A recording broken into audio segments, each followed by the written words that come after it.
Void Miner, Seed of Change, Part 3, Chapter 10, Collapse. The hum turned to thunder. At first it was low, like breath caught in a mountain's chest.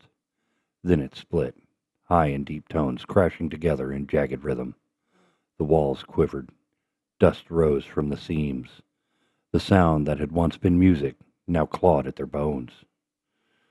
Ressa slammed her palm against the stone.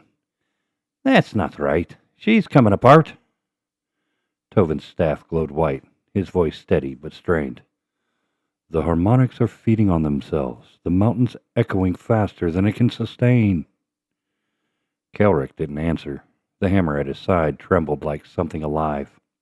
Each pulse struck through his ribs, matching the erratic flash of the Arkyn veins around them. The air burned blue, then red, then blinding white.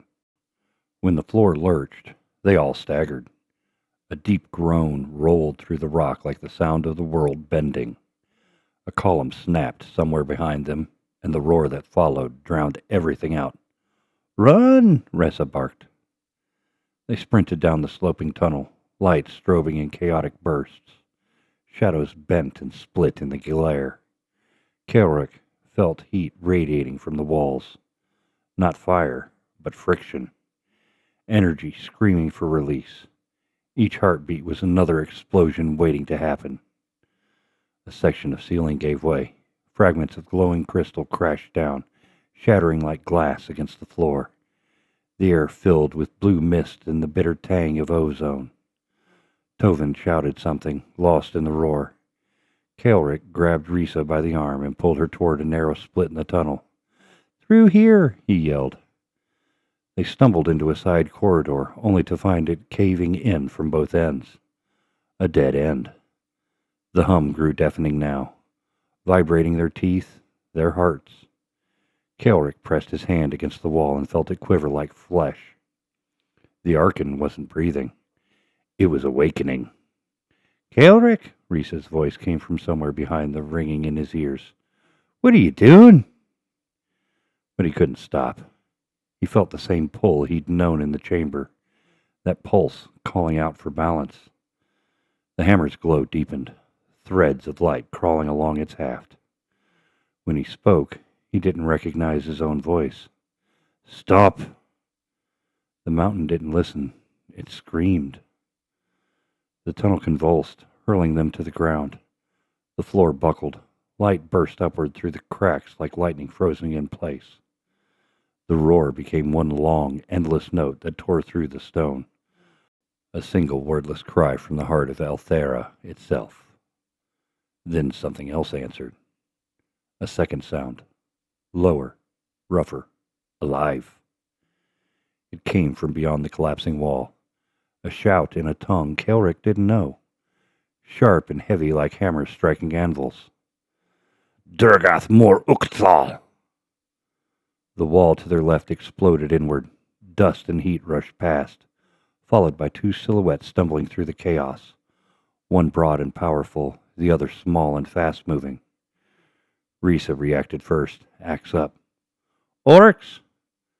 The larger figure, tusked, armored in cracked plates, swung his gaze toward them. His face was smeared with soot, eyes glowing faintly in the Arkyn light. He barked another phrase, guttural but deliberate. "Ruknar, Tovin crew!" Kaelric couldn't understand the words, but the tone carried weight. Warning, not attack. The air around the Orcs shimmered with heat from his breath.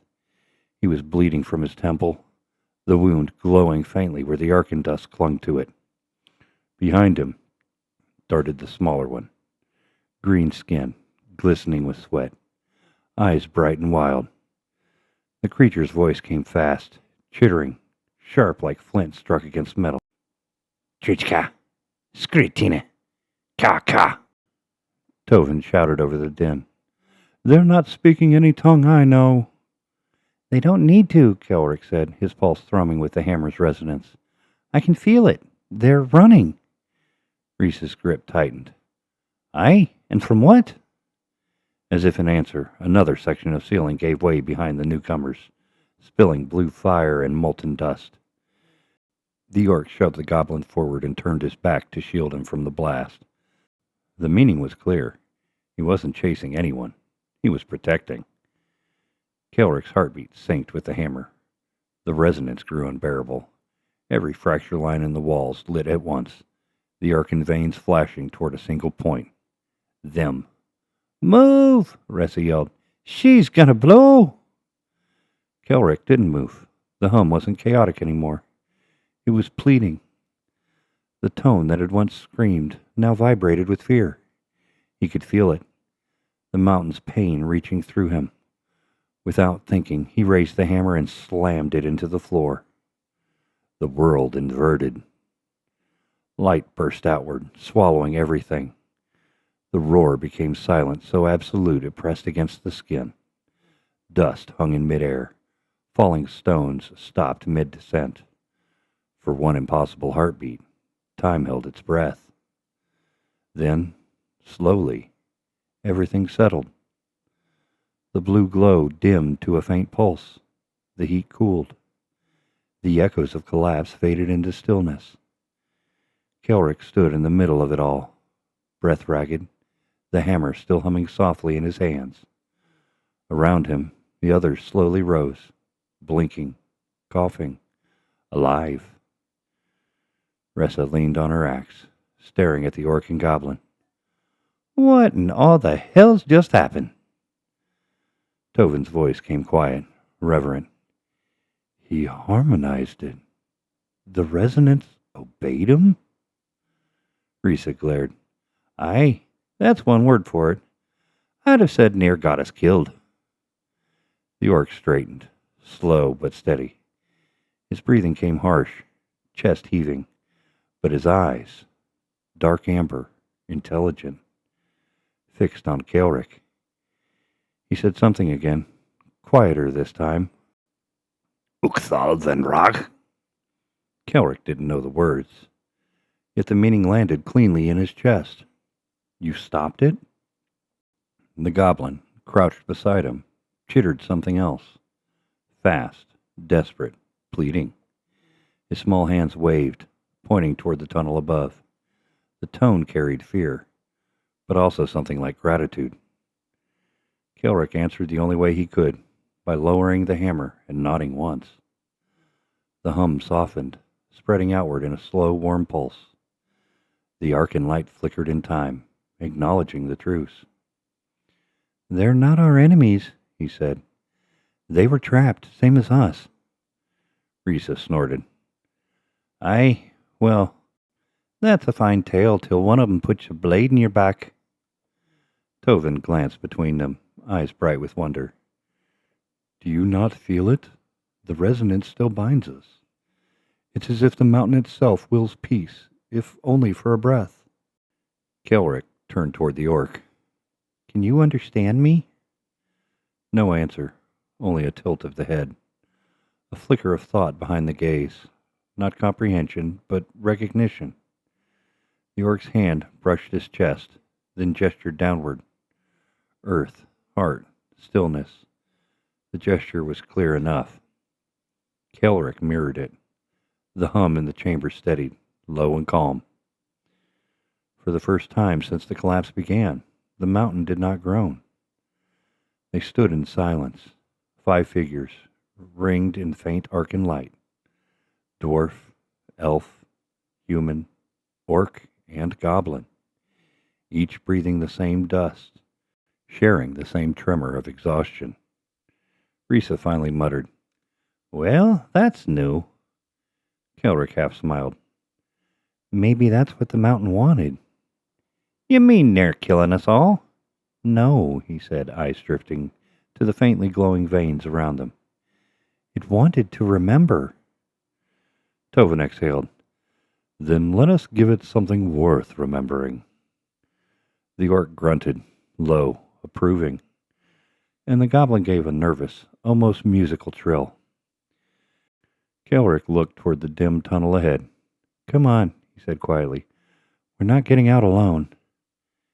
As they began to move, the mountain hummed softly behind them, not in anger now, but in rhythm, a heartbeat shared. The stillness held too long. Even the mountain seemed uncertain what to do next. Dust drifting in slow spirals through the half-light, settling across cracked stone and the faint shimmer of Arkyn veins that pulsed like veins beneath skin. Every sound seemed distant, their own breathing, the small shifting of rubble. Kaelric leaned against the wall, his arms trembling from the effort of holding the resonance steady. The hammer's light was fading now, its rhythm soft as a heartbeat, returning to calm. He could feel it through the haft, not dead, only resting. Ressa broke the silence first. "That's twice now you've near torn the mountain apart. You planning to make a habit of it?" Kaelric managed a faint smile. "Only when it helps." She shook her head, muttering something about humans and madness. But she didn't look away. Under the soot and exhaustion, there was the faintest trace of respect, or maybe curiosity. Tovin was kneeling near the nearest wall, palm pressed against a fracture line where light seeped through like water. "It's stable again," he murmured. "At least for now. The resonance recognizes balance when he calls it." Ressa snorted. I'll just take your word for it, elf. I just know the walls ain't falling on me head no more." The orc, Grask, though Kaelric didn't know the name yet, was crouched a few paces away. His breathing had slowed, though each exhale came rough through his tusks. He was watching them, not hostile, just cautious. The goblin, smaller and wiry, skittered nervously around the edges of the chamber, muttering to himself in that rapid, chittering tongue. His wide eyes darted from the ceiling to Kaelric to the glowing veins, measuring everything with the quickness of a survivor. When the goblin reached for a chunk of Arkyn crystal half buried in the debris, Grask barked a low command. "Krixnarvel!" The sound carried authority. The little one froze immediately, then backed away, hissing under his breath. Kaelric didn't understand the words, but the intent was clear. "Don't touch it." He watched the exchange quietly. For a moment, he could almost see the threads of feeling between them. The orc's patience, the goblin's anxiety. The resonance in his chest echoed their fear and fatigue like distant chords of the same song. Ressa caught his stare. "Don't tell me you're starting to sympathize." "They're alive," Kaelric said simply. "That's reason enough." They needed air. The collapse had sealed most of the upper roots, leaving only a narrow gap where the dust still drifted upward in faint spirals. Kaelric tested the edge and found it stable enough to climb if they worked together. He pointed toward it, then mimed a lifting gesture toward the orc and goblin. Grask frowned, clearly uncertain. The goblin tilted his head, eyes flickering between Kaelric's hands and the tunnel mouth. Kaelric repeated the motion, slower this time. Open hands, upward sweep, then tapped his chest once and gestured toward the others. The orc's eyes narrowed. After a long moment, he grunted low, then moved to stand beside him. The goblin sighed, or whatever the skitter-speak equivalent was, and scurried after. Ressa muttered under her breath, "Aye, now we're playing charades in the dark with an orc and a goblin. Fine day, this." Tovin smiled faintly. "It's progress of a kind." They worked slowly, clearing rubble by hand and shoulder. Grask's strength was undeniable. Each stone he lifted alone would have taken both Ressa and Kaelric. Ressa noticed but said nothing, only grunted in rhythm as she worked beside him. Tovin focused on the smaller fractures, using his staff to brace sections that threatened to fall again.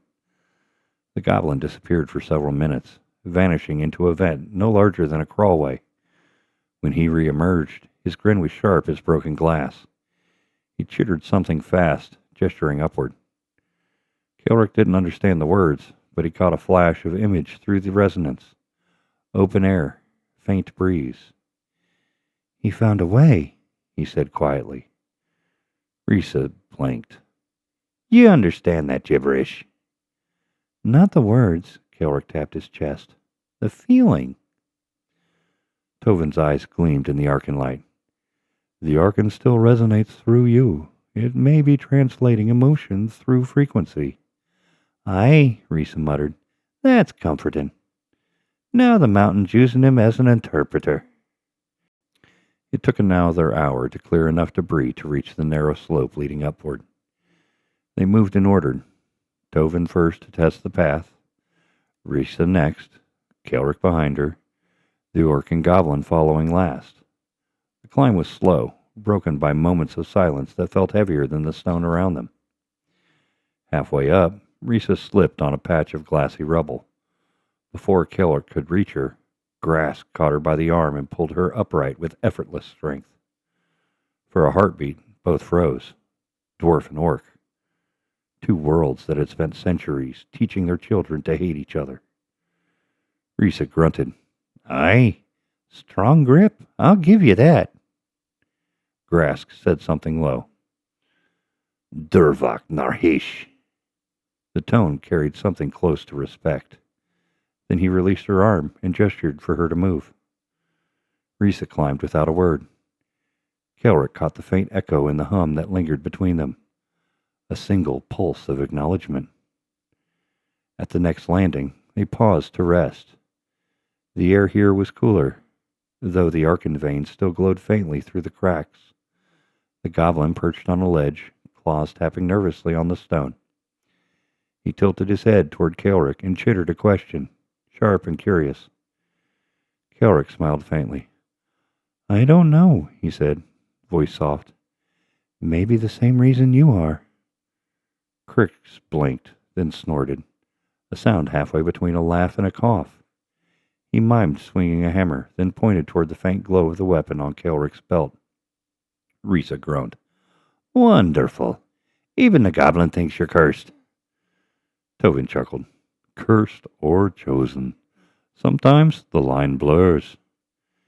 Kaelric said nothing. The hum had quieted now, but it was still there, steady, constant, alive. It wasn't calling anymore. It was listening. They reached an open passage, just wide enough for all of them to stand side by side. Beyond it stretched a long corridor, sloping gently downward into darkness. The walls here were smoother, the Arkyn veins running in perfect lines like veins of crystal glass. The air smelled faintly of iron and age. Kaelric turned to the others. We rest here, he said, gesturing downward and setting his pack aside. Ressa didn't argue. Tovin nodded, already kneeling to mark runes of light across the floor. Grask sat apart, back to the wall, eyes half closed but alert. The goblin settled near him, chewing on something that might once have been dried meat. Kaelric sat opposite them, the hammer resting across his knees. Its light pulsed in rhythm with his breathing. For a while, none spoke. The only sound was the slow exhale of air through the cracks and the faint pulse of the Arkyn. Then Ressa said, without looking up, You know this won't last, eh? Sooner or later, we'll hit the end of the tunnels, or they'll hit us. Kaelric nodded. Then we'll deal with it when we do. Tovin smiled faintly. A rare luxury, to face danger with allies, even unspoken ones. Ressa grunted. Aye, if they stay unspoken, we might just live through it. Across the chamber, Grask's eyes opened briefly, golden in the blue light. He studied them a moment longer, then closed them again. The goblin's tapping slowed, matching the rhythm of the hum. For the first time since the mountain began to shake, all five slept under the same silence. Chapter 11. Tensions in the Dark. The tunnels narrowed until they were forced to walk single file. Each wall seemed to breathe, damp with condensation that gleamed in the faint blue of the Arkyn veins running like rivers through the stone. The air had changed, thicker now, metallic. Every sound they made came back twice, bouncing down unseen corridors, their echoes chasing them like ghosts that refused to fall behind. Kaelric led the way. The hammer's light painted the rock in gentle pulses, enough to see but not enough to blind. Ressa walked just behind him, muttering under her breath as she brushed a hand along the wall. "Feels wrong," she said. "Too warm for this deep. Stone should be cold." "It's alive," Tovin murmured from further back, his voice soft and reverent. "The Arkyn veins are active again. The heart beneath us is stirring." Ressa snorted. "Aye, well, if it starts talking, you can answer it yourself." Behind them came the heavier tread of the orc, Grask, his steps deliberate and slow, as though he measured every sound before letting it fall. The goblin, Crix, scurried between him and Tovin, quick and restless, his small claws tapping on the rock in nervous rhythm. Kaelric tried to focus on the path ahead, but the hum under his skin never quite faded. It pulsed in rhythm with their movement, 5 heartbeats woven into one. When Ressa cursed quietly, he felt the flare in her irritation. When Tovin whispered a prayer to the 3 faces, he felt the echo of calm ripple outward, like breath in still water. Even the unease of Grask and the darting anxiety of Crix came through as faint vibrations in his chest. The world spoke in tone and pressure. Words were almost unnecessary. Almost. Ressa's voice broke the silence again. "Tell me, lad, you really think trust walking side by side with that?" She nodded toward Grask, who ignored her entirely. "You know what they did during the wars. What they still do if you give 'em half a chance." Kaelric glanced over his shoulder. "He saved your life." Ressa grunted. "Once. Maybe by mistake." Tovin sighed softly. "The mountains spared us all when it could have taken each of us apart. Perhaps that was no mistake." The dwarf shot him a look. "Aye. Did you find poetry in a cave-in, elf?" "And you'd curse salvation if it came with a strange face," Tovin said quietly, not unkindly. Kaelric slowed just enough to catch Rissa's eye. "He's right. We wouldn't be here if any of us had chosen differently back there." Ressa frowned, chewing at her lip, but said nothing more. The hammer's light flickered against her armor, the glow softening her scowl to something more thoughtful than angry. Behind them, Crix's soft chittering rose in tone, like a question. Grask rumbled something back, deep and low, a sound that could have been warning or reassurance. Kaelric couldn't understand the words, but the hum in his bones told him the meaning. Calm. Wait. Ressa muttered, "Now they're whispering like thieves." Kaelric turned slightly. "He told him to be still." She blinked. "How'd you—" "I don't know," Kaelric said. "I just heard it. Not the words, the weight behind them." Tovin's expression softened. "The resonance grows stronger the deeper we go. Perhaps the Arkyn itself speaks through you now." Kaelric shook his head. "It's not speaking through me, it's listening." Ressa muttered, "Then it's airing a lot of nonsense." They continued downward, the slope steepening. The air shimmered faintly now, heat without flame, like standing near the forged doors before dawn. Sweat slicked their skin. The faint scent of iron and ozone grew thicker. Crix began to hum softly. Not a tune, just sound. It was sharp and erratic, echoing through the narrow walls like the tapping of tools in the distance. Grask grunted once, disapproving, but didn't stop him. The sound was oddly comforting, even rhythmic. Kaelric let it fill the space between them, the hammer's pulse keeping time with the goblin's chittering hum. For the first time, it felt less like noise and more like a kind of harmony. Imperfect, fragile, but real. Ressa noticed it too.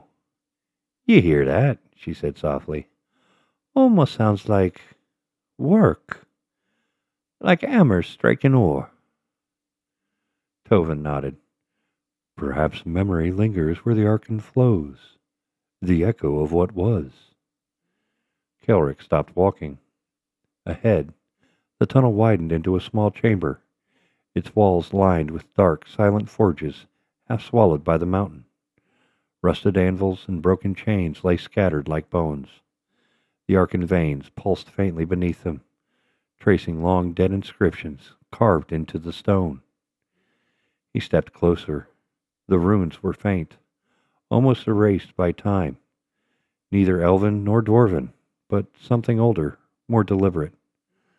The moment his fingers brushed one, the hammer's hum deepened. A whisper passed through the stone. Not language, but presence. A heartbeat, old and deep. Behind him, Tovin's voice was barely audible. "We're walking through memory." Kaelric looked back at them, eyes reflecting the faint blue light. "Then let's not wake what's still dreaming." They rested only long enough to breathe. The air in the forge chamber was thick and mineral sweet, the kind of heat that sunk through armor and cloth until it lived on the skin. Even the stone seemed to sweat, beads of condensation catching the dim Arkyn glow and scattering it like dew. Ressa wiped her brow with the back of her wrist. "If this is what lies ahead, I'd say we found the world's oven." Kaelric crouched beside a fallen anvil, fingers tracing the cracks that ran along its base. The metal was fused to the stone, melted in places, not by fire, but by energy.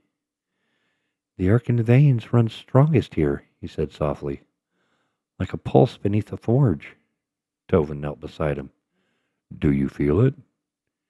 Kaelric hesitated. "Yes, but it's not calling this time. It's waiting." The elf's eyes reflected the blue glow. "Perhaps it's listening, as you said." Ressa snorted. "Aye, well, I'd rather not eavesdrop. We're half a mile underground." Behind them, Grask had taken to checking the wall seams, pressing his broad palm against the rock as if testing its strength. The goblin crouched near one of the cold forges, scraping at the residue that clung to the inner bowl. His claws clicked softly. He muttered something in his chittering tongue. "Kratik krasul." Kaelric didn't know the words, but the feeling behind them struck clear as breath. Curiosity, almost wonder. Crix glanced up at him, eyes wide, and gestured towards the forge mouth. Inside, fused metal gleamed faintly beneath layers of ash. Arkyn residue simmered faint, but alive.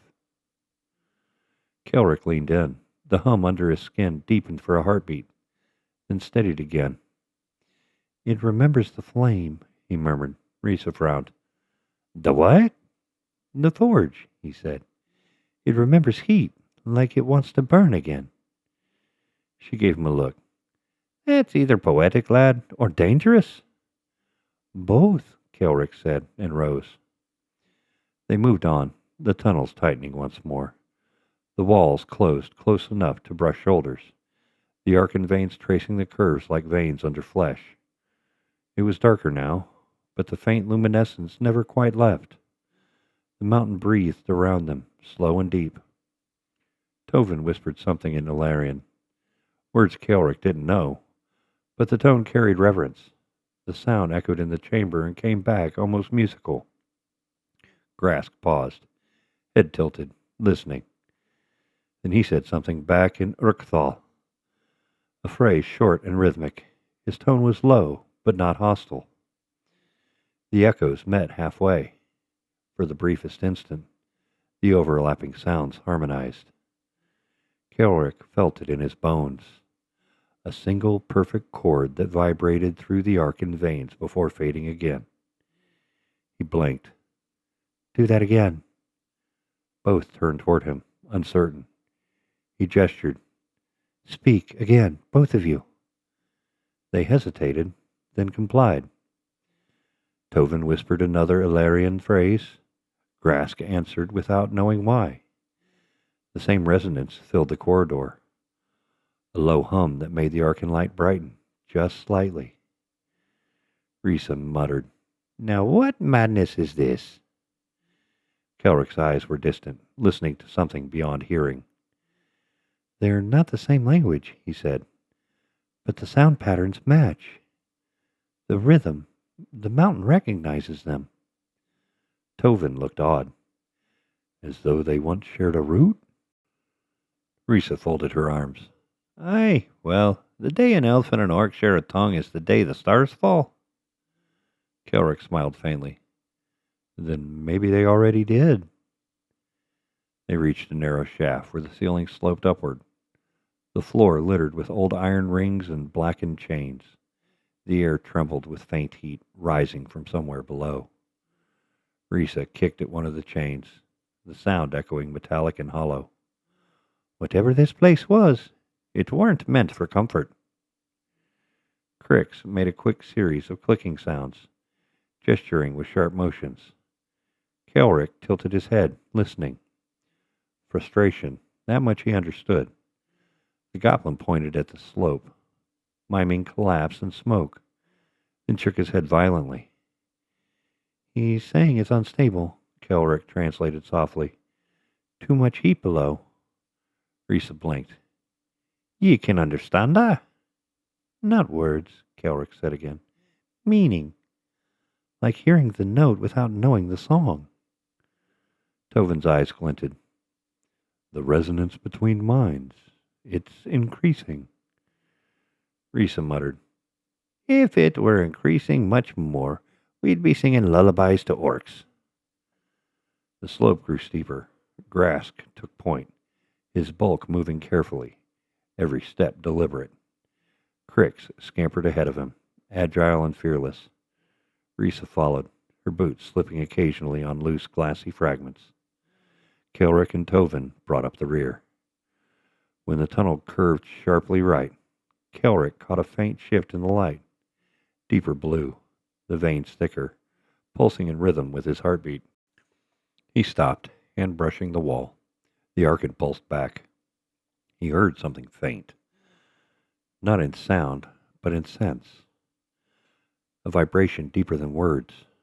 Closer. Tovin saw his expression change. What is it? Kaelric swallowed.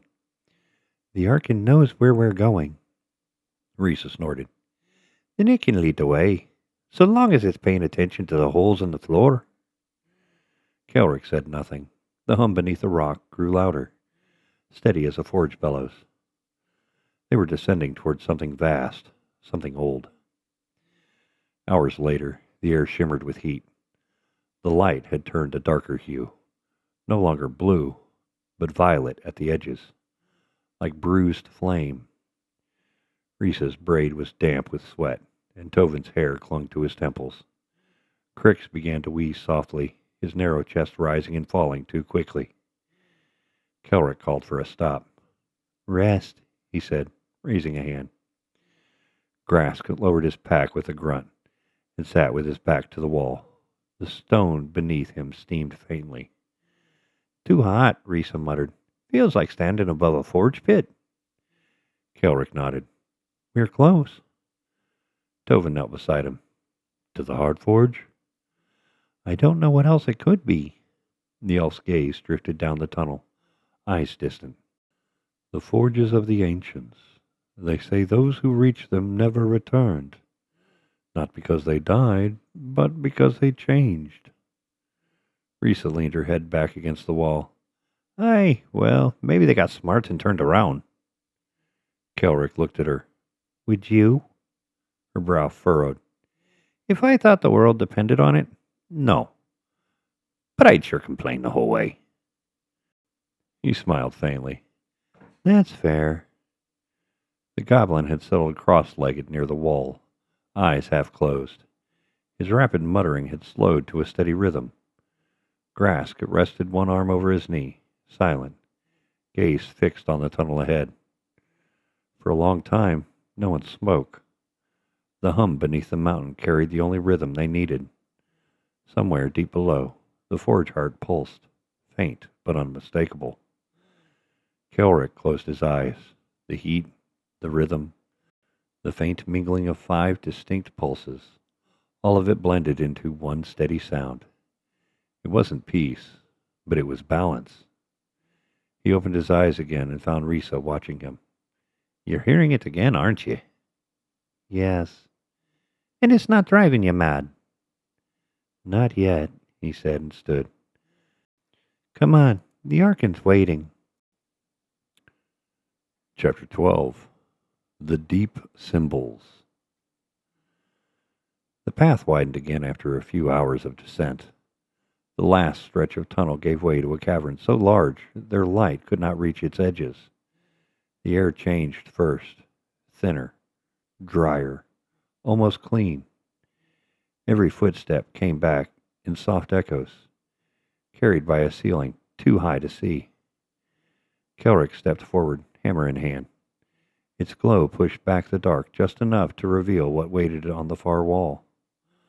Not stone, not metal. Something between the two. A smooth surface veined with living blue light, etched from floor to arcing vault with lines so fine they looked like hair. Across the expanse, carved symbols glimmered faintly, each one unique yet bound in pattern, like constellations on the skin of the world. Ressa whistled low.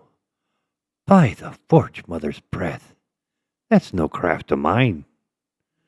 Tovin's voice was almost a prayer. "Nor of any elven hand. This was made before our calendars began." Grask moved closer, slow and wary. The light caught the scars across his arms as he reached out and traced one of the deeper grooves. He spoke a single word in Uchthrall, harsh, guttural, full of reverence.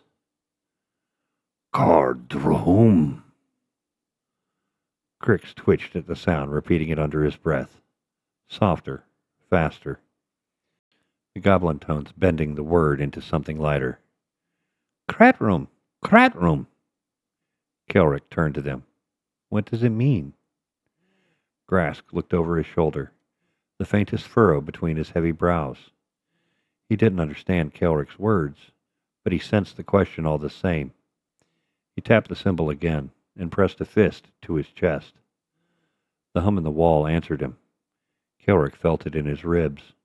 A note like the echo of a forge bell struck once and left to fade. "Forge," Kaelric whispered, hardly aware he'd spoken. Ressa stared. "How in the deep do you know that?" He shook his head. "I didn't. It told me."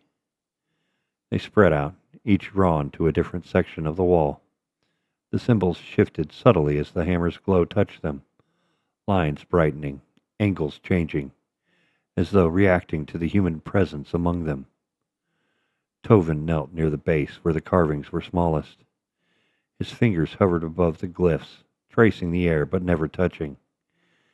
"These are the oldest roots of written form," he murmured. "Structure without sound, meaning without tongue." Ressa frowned. "That's gibberish." "It's language before speech," he said. "The first accord between races, perhaps." Grask grunted, running his hand along the horizontal line of sigils. Crick started beside him, pointing excitedly to a spiral near the center. They exchanged rapid fragments of Uchthrall and Skitterspeak, half-words overlapping, the cadence strangely rhythmic. Kaelric listened. The resonance inside his head rose until the two tongues fused into one harmonic thread. Meaning flickered behind his eyes, a pulse of sense rather than translation. "Heart," he said quietly. "Forge. Life." The others turned toward him. Ressa's jaw tightened. "You're doing that thing again." Tovin's eyes widened. Kaelric barely heard them. The glow around the hammer intensified. The veins along his forearm shimmered faintly beneath the skin. The words etched into the walls shifted, aligning around one central spiral that brightened like molten glass. The pulse quickened. The mountain itself seemed to inhale. The air rippled outward from the center of the wall, stirring the dust at their feet. Each symbol along the stone lit in sequence, slowly at first, then faster, until the entire chamber burned with steady blue light. Ressa stepped back, shielding her eyes. Tell me that's supposed to happen. Tovin's voice trembled with awe. It's awakening. A memory, not a mechanism. Grask drew his blade, though he held it low, uncertain. Crix crouched behind him, peering out between the folds of the Orc's arm. Kaelric stepped forward until he could feel the heat radiating from the wall. The light wrapped around him, gentle and pulsing like breath. For a heartbeat, he felt as though the mountain were seeing through him, not to test or to judge, but to recognize. Images flashed across his mind. Sparks, smoke, the clang of tools, countless hands. Dwarf, elf, orc, and smaller still, working side by side at a single vast forge beneath an unbroken sky. No speech, only rhythm, flame, and unity. Then the vision shattered into light. The hum surged, filling every corner of the cavern. The Arkyn veins along the wall flared until the glow seemed to pour through the cracks of the world itself. Kaelric staggered back, breath catching. It's alive, he whispered. It never died. It's just been waiting.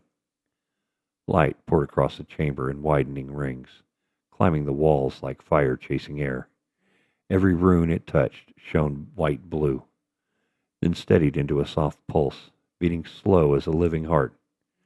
The sound that filled the cavern was not noise, but vibration, an endless hum beneath hearing that lived in the bones. Ressa stepped back until her shoulders met stone. If this is what sleeping looks like, I'd hate to see it awake. Tovin's eyes glittered. No, Ressa. This is the forge remembering itself. Grask moved nearer the wall, drawn despite the heat. He touched one of the brighter sigils, then another further off.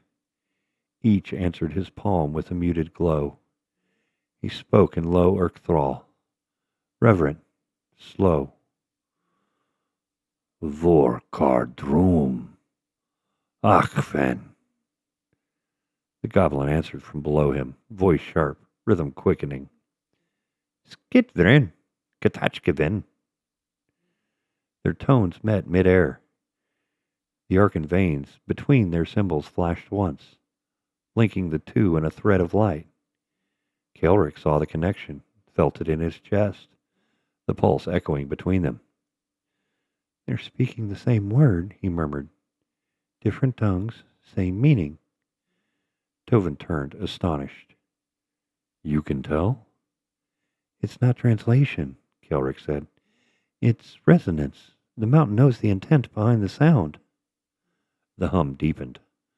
Across the wall, lines began to shift, folding inward toward a circular core. Dust lifted from the floor in lazy spirals as warmth bled through the ground. The runes nearest the center brightened until they burned gold. Ressa shielded her face. That's too bright, lad. Kaelric stepped forward, the hammer humming to match the rhythm. Each step drew another flare of light until he stood before the spiral center. The wall responded to his presence, the pattern rearranging itself like molten metal being poured into shape. Symbols rippled outward in bands, the meaning pressed against his mind.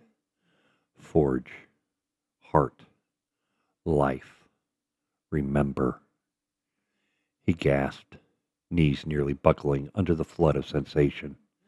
The hammer's light surged, the veins in his arms glowing through the skin. Ressa and Tovin reached for him, but the orc raised a hand to stop them. Grask shook his head. Litvin Arch. The tone needed no translation. Let him stand. The vision came again, clearer now. The same hall, but alive.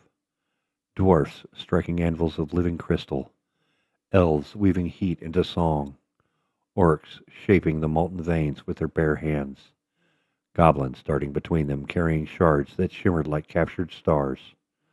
All worked to one rhythm, one flame. No war, no division. Creation itself was the language. The sight broke apart into sparks that drifted upward and vanished into the stone. Kaelric sagged, catching himself on the hammer. They forged together, he said hoarsely. All of them. One craft, one art.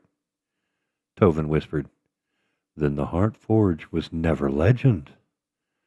Ressa stared at the wall where faint new lines had appeared, fresh symbols etched by the light itself. And it's writing again, she said quietly, marking its own story. A low tremor rippled through the ground. Dust fell from the ceiling like fine ash. The humming changed pitch, climbing into something almost like breath drawn through 1,000 throats at once. Crix chittered nervously, backing away. Crab in! Grass caught him by the shoulder, steadying him. The big orc looked to Kaelric, eyes wary but not afraid. Kaelric met his gaze. It's waking, not in anger, just remembering us. The orc frowned, not understanding the words, but feeling the calm behind them. Slowly, he lowered his weapon. The goblin followed, small hands still shaking. The spiral core blazed white, then dimmed to a steady glow. Lines of energy ran outward beneath their feet, threading into unseen passages. The light didn't fade. It traveled, flowing deeper into the mountain, as if seeking a destination far below. Tovin's voice trembled. It's sending word to the Heart Forge. Ressa exhaled. Then we'd best follow before the message outruns us. Kaelric stared at the wall, the last pulse fading under his hand. No, he said softly.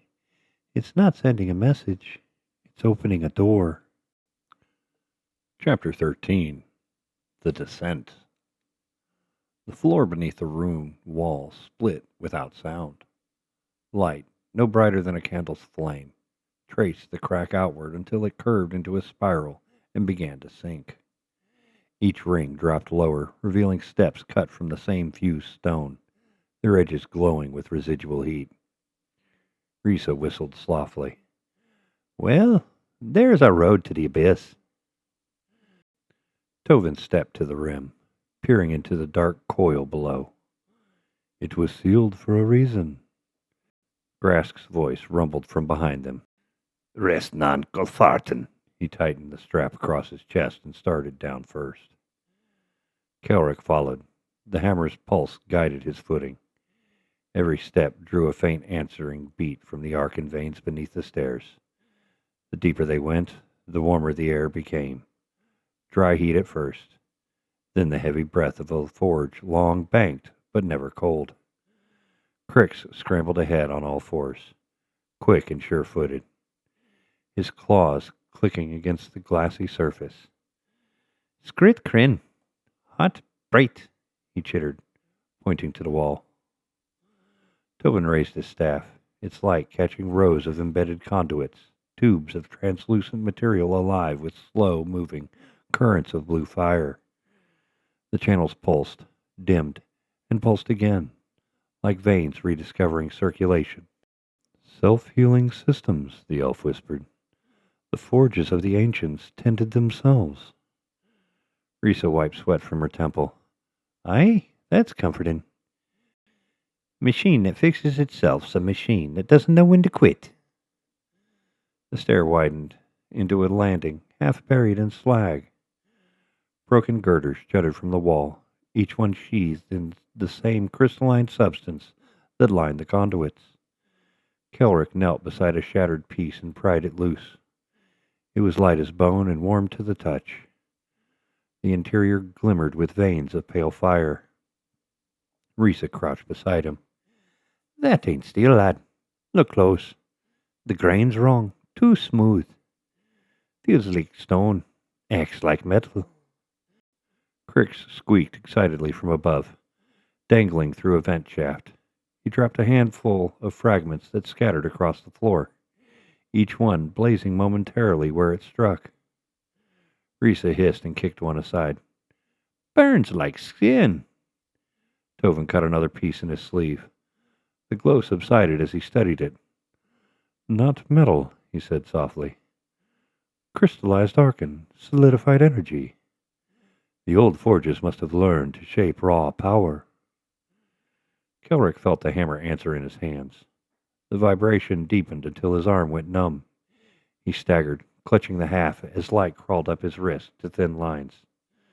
Ressa reached for him. "Kaelric!" "I'm fine," he breathed, though the words barely left his throat. The resonance inside the hammer had found something below, an echo so strong it pulled at him physically, drawing him towards the next coil of stair. The hum spread through the chamber, rattling the fragments on the floor. The conduits in the walls brightened, channels of blue fire racing downward. The mountain itself seemed to exhale, ancient machinery waking from sleep. Crix pressed both palms to his ears and screeched. Grass grabbed him by the shoulder and pulled him close, shielding him from the light. Tovin's eyes widened. "It's answering him." "No," Kaelric said, voice strained. "It's calling." They began down again, slower now, the light growing with every turn. The steps gleamed underfoot, glass slick with heat. Far below, something vast pulsed in time with Kaelric's heart. Each beat shook dust from the ceiling and sent a shimmer through the air, the promise of fire waiting to be born. The stair wound downward for what felt like miles. The deeper they went, the more the light changed. The cool blue of the upper veins gave way to deeper tones, violet, then red, gold, where the walls began to shimmer like glass, held too long in the forge. The heat rose with every turn, wrapping around them in slow, heavy waves. Ressa's breath came rough between steps. "Feels like walking into a bellows. Air's thick as soup." Tovin's voice echoed faintly behind her. "We're entering the arteries of the world. The heart forge draws heat from here." Grass grunted, words rough but steady. "Vendroch, Arknalvar." Crix hissed from above, clinging to the wall. "Skritel draven, Venkra." Kaelric's pulse quickened. He didn't know the words, but something in the rhythm struck his chest like recognition. They sensed it too. Another stair cracked underfoot. The vibration grew stronger, the hum of the forge echoing through their bones. Kaelric's hammer began to tremble in his grasp, the glow bleeding through the cloth wrapped around the handle. Ressa saw it. "You'd best keep that thing under control, lad, before it wakes something else." "I'm trying." He shifted the grip, the metal alive under his palm. They reached a landing where a section of the wall had peeled back to reveal machinery, great arcs of fused material that pulsed with light like veins beneath translucent skin. The conduits hissed faintly, carrying molten energy deeper below. It wasn't technology, not in any human sense. It looked grown. Tovin approached one of these columns. "These conduits are repairing themselves. The Arkyn still flows through them as it did in the age of the first forge." Grask's voice rolled through the heat. "Durkar Vendrum." Kaelric looked up sharply. The meaning landed on him. Simple and certain. Together we move. He didn't think. He just said it back. "Drukar Ven?" The orc froze mid-step, turning toward him slowly. The edges of his tusked mouth shifted in what might have been approval or disbelief. Ressa blinked. "What did you just say?" Kaelric's throat was dry. I don't know." Tovin's gaze was thoughtful. "You repeated his phrase perfectly. The resonance is synchronizing faster than I expected." Kaelric wiped sweat from his brow. "It's not, though. It's like the words find me." Grask rumbled something again, softer this time. "Arkvenkal?" Kaelric hesitated, then whispered back without understanding why. "Kal Van Ark?" The orc's eyes widened slightly. Then he nodded once, the motion deliberate and respectful. Ressa muttered, "Now the brute's nodding at him. Aye, next you'll be sharing drinks." Crix chittered suddenly from above. "Chkraka, Skavendra." Kaelric glanced up. He says the way's clear. The goblin's head cocked sharply, surprised, and for a flicker of a moment, his wide yellow eyes softened in recognition. Ressa gave him a long stare. And how in all the minds of Durvak you know that? Kaelric frowned. I just do. The tunnel below the landing widened into a galley of motion. Molten rivers flowed behind translucent barriers. Gears of crystals turned in silence, grinding against nothing visible.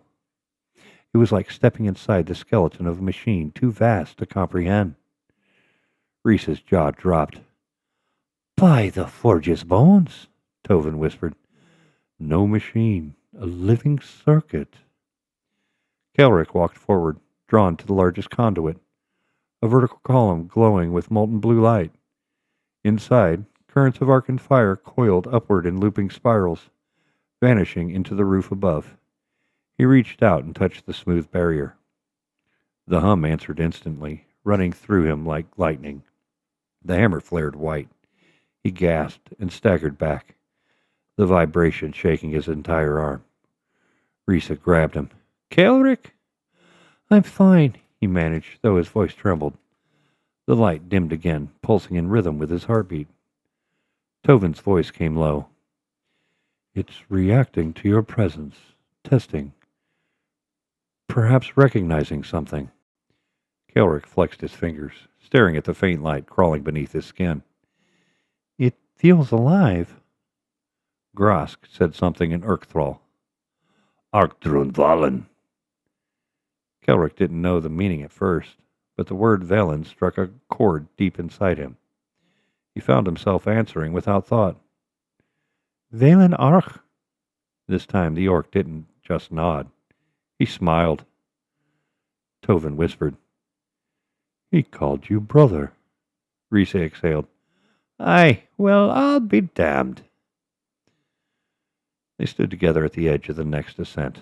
Below them, the stair disappeared into a whirl of blue light fire flowing upward like reversed smoke. The hum grew deeper, steadier, almost welcoming.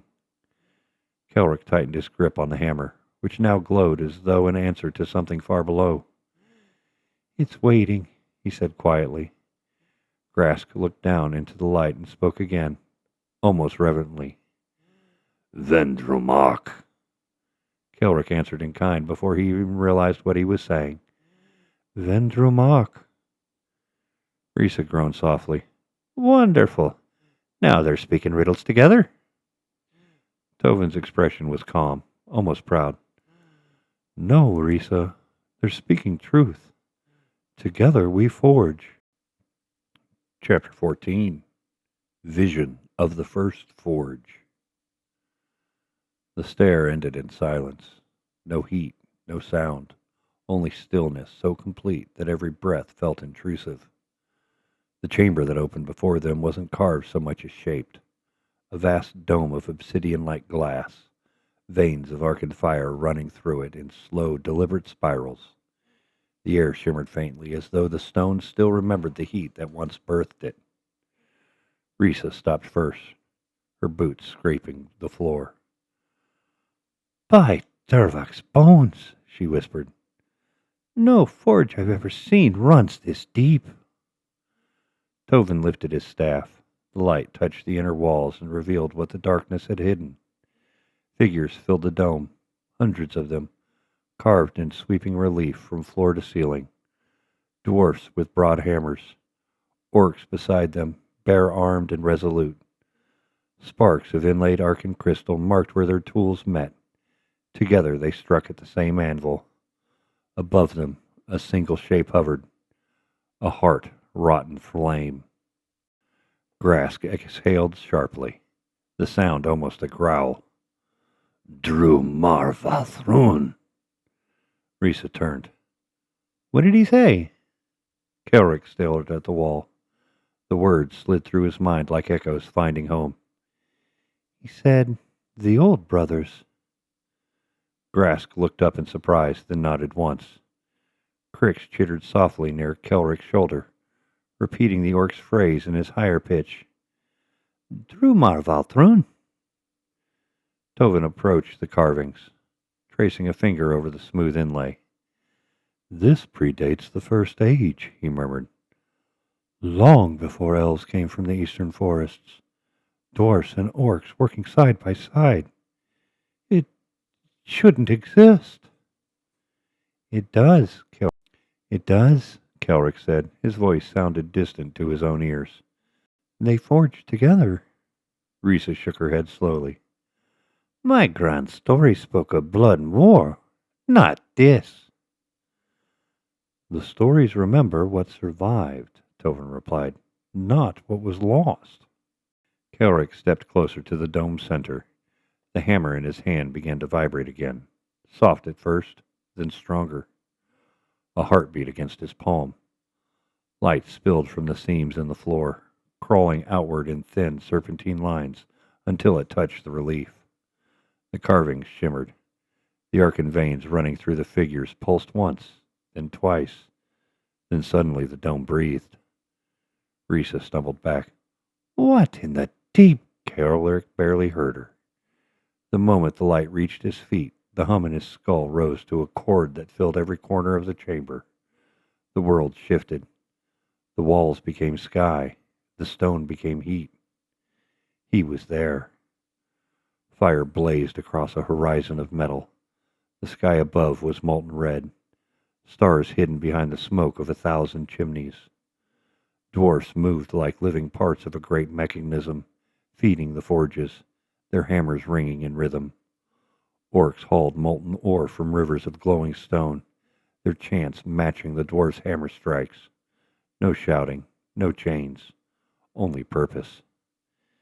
In the center stood an anvil vast as a hill, and on it lay a half-formed shape, the first hammer, not of iron, but of Arkyn made solid. Light folded upon itself. The glow from it washed the workers in hues of blue and gold. Kaelric tried to speak, but found his voice gone. He could only watch as the two races labored together, their movements bound by an invisible rhythm, the same pulse that now thudded in his chest. A voice, not one, but many layered together, whispered through the heat. "Forge anew." The sound struck him like a blow. He fell to his knees, the light blinding. Ressa's voice reached him distantly. "Kaelric?" He felt hands on his shoulders, rough and trembling. The vision shattered. The heat vanished, leaving only the echo of the hammer's strike fading into silence. He gasped for air. The chamber was still again, though the carvings now glowed faintly, each figure lit from within. Grask stood nearby, head bowed. Even he looked humbled. Tovin knelt beside Kaelric. "What did you see?" Kaelric swallowed hard. "They forged together, orc and dwarf. No war, no fear." Ressa's eyes shone with reflected light. "Aye? And what did they make?" He looked down at the hammer in his hands. Its glow had softened, steady as a heartbeat. "This," he whispered, "or what came before it." The chamber had gone still again, but the silence no longer felt empty. It was listening. Kaelric stayed on his knees, the hammer heavy against the floor. The glow from the carvings didn't fade. It lingered like embers behind glass. Each figure, orc, dwarf, and the faint suggestion of others lost to time, seemed to breathe. Their eyes shimmered faintly in the blue light. Ressa rubbed her arms, unease tightening her shoulders. "This place ain't right, lad. The stone's moving. I can feel it." Tovin's voice came softer, reverent. "Not moving, Ressa. Remembering." The air thickened. The hum Kaelric had felt earlier returned, deeper, richer, threading through the cracks in the stone and the veins beneath his feet. He looked towards the dome's center, the pattern of veins there resembling a great spiral, a heart surrounded by rings. It pulsed once. A faint echo answered from deep below. "Kaelric," Tovin said quietly, Step back. He didn't. He couldn't. The pull was stronger now. Not of sound, but of thought. The hum beneath the floor synchronized with his heartbeat until the two became indistinguishable. He felt warmth, not heat, not pain, but something alive rise up in his arms and into his chest. Grask took a step slowly forward, wary. Velendra Mar. Kaelric heard the words clearly this time. It calls to you. He met the orc's eyes. I know. Ressa caught his sleeve. You've seen enough for one day, boy. We leave this place while it still lets us. He tried to answer, but the air changed before he could. A tremor rippled through the dome. Dust fell in lazy spirals. The carvings flared with light so bright it seared the edge of vision. Every figure, every ancient craftsman, lifted their chisels, their hammers, and the wall itself began to move. The carvings struck the anvil in unison. The sound filled the chamber like thunder rolling across eternity. Kaelric's vision shattered. He was somewhere else again, but not the same vision as before. He stood on a platform of obsidian glass above a sea of molten blue fire. Dozens of forges burned across the horizon, each fed by channels of Arkyn light. The air shimmered with heat, yet the breath he drew was cool. A voice, clearer now, spoke through the flame. Once the world was one forge. Images bloomed in the light. Dwarfs and orcs side by side, laughter echoing through the great halls of stone, elves weaving song into molten metal, goblins running between the anvils, clever and tireless. No slaves, no masters, only craft, only purpose. Then came another image, fire turning dark, light twisting into shadow. The forge cracked, the races scattered. The voice broke apart into silence. Forge anew. The words didn't sound like command. They sounded like hope. Kaelric gasped. The vision tore away. His body hit the floor with a jolt that drove the air from his lungs. He heard voices, Ressa shouting, Tovin chanting, Crix's high chittering somewhere above them. But the sound was distorted, distant. The world swayed, molten and unreal. Ressa shook him by the shoulders. Kaelric, lad, open your eyes. He did. The chamber glowed faintly, returning to its stillness. The carvings had gone dim, though faint traces of blue fire still lingered in their etched veins. Grask stood back from the group, staring at the relief with something like awe. He murmured a few low words in Urkthrall. Through Marvendrock. Kaelric's lips moved on their own. Together they made. Tovin stared at him. You heard him? Kaelric nodded weakly. I understood. Ressa looked between them, shaking her head. That's impossible, Tovin said softly. Not impossible. Awakening. Kaelric tried to stand. The hammer felt twice its weight now, but he wouldn't let go. When his fingers brushed the metal, it pulsed once, gentle, steady, alive. He looked to the others. We're close to something greater than any of us imagined. The mountain remembers what the world forgot. Ressa frowned. Aye, well, let's hope it doesn't remember how to kill. Crix snickered quietly, climbing back into Grask's pack. Skritra Vendra? Kaelric smiled faintly despite himself. He says we follow the light. Grask grunted approval. Vendra. Kaelric echoed him softly, the words feeling natural on his tongue. Vendra. The pulse from the hammer matched the phrase. They turned toward the next tunnel, where the glow deepened into a steady heart-like rhythm. It wasn't just calling anymore. It was waiting. The end of Part 3 of Void Miner, seed of change.